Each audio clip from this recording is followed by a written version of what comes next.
आपण पाहू शकतोय बोटीला दोरीच्या सहाय्याने खेचलं जात आहे।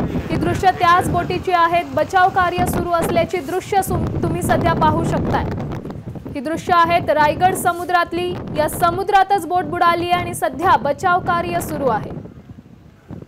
बचाव कार्य सुरू असतानाची दृश्य सध्या तुम्ही साम टीव्हीच्या माध्यमातून पाहू शकताय। दोरीच्या सहाय्याने बोटीला खेचण्यात येत आहे। आपण ही दृश्य पाहू शकताय। बोट बुडतानाची ही दृश्य आहेत।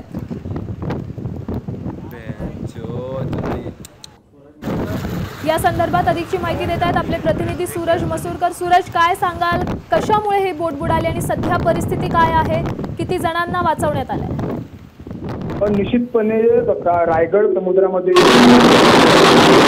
ही घटना घडलेली होती। याबाबतची नेमकं काय झालं याबाबतची अद्याप स्पष्टची माहिती आहे ती समोर आलेली नाही। मात्र करंजा रिफ येथे ही जी घटना आहे ती घडलेली आहे। घटनेची माहिती जेव्हा सीआयएसएफ पनवेलला मिळाली, नौदलांच्या अधिकाऱ्यांना मिळाली, तेव्हा त्यांनी या सगळ्या बचाव कार्याला सुरुवात केलेली आहे। नेमकी बोटीवरती किती खलाशी होते, जीवितहानी झाले की नाही, नेमकं ती बोट कसली होती, या सर्व प्रकरणाची चौकशी जी आहे आता ते नौदल अधिकारी करत आहेत। आणि सदर आपण जर का बघितलं तर त्याच्यावरती सर्व जे खलाशी आहेत किंवा बोटीवरचे जे काही कर्मचारी आहेत त्यांना रेस्क्यू करण्याचं काम जे आहे ते सुरू झालेलं आहे। तसेच ज्या पोलीस असतील किंवा इतर मत्स्य परवाना कस्टम पोलीस अधिकारी असतील हे सर्व या संपूर्ण घटनेवरती जे आहेत ते लक्ष ठेवून आहेत। बोट नेमकी कुठची होती, खलाशी नेमकी कोण होते, बोट नेमकी कोणाच्या मालकीची होती, कुठून आली होती, हे सर्व चौकशी आहेत ते आता नौदल अधिकारी आणि पोलीस अधिकारी करत आहेत। सध्या बचाव कार्य सुरू आहे, हे कोणाकडून सुरू आहे?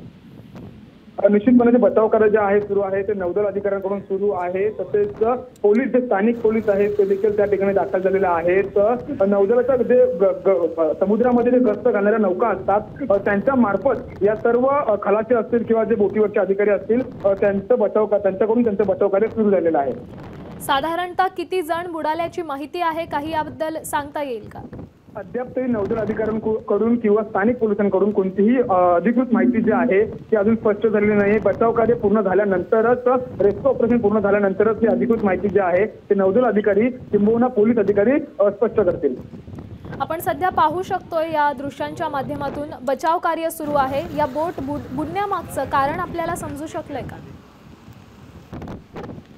निश्चितपणे अपघात झाला आहे की नेमकं बोट नेमकी कशी काय बुडालेली आहे याचा देखील तपास जो आहे तो नौदल अधिकारी घेत आहेत। कारण समुद्रामध्येच जी अचानकपणे बोट बुडाली त्याचं नेमकं कारण काय आहे, पोलीस दुसरी बोट येऊन त्या बोटीला धडकली का, असे तत्सम जे चौकशी आहे ती आता नौदल अधिकारी करत आहेत। सूरज, असेच आमच्यासोबत जोडले रहा। काही क्षणांसाठी मी तुम्हाला थांबवेल। आपण प्रेक्षकांना पुन्हा एकदा ही बातमी सांगूयात। आता isakal.com आहे देशातील नंबर 1 ची मराठी न्यूज वेबसाईट।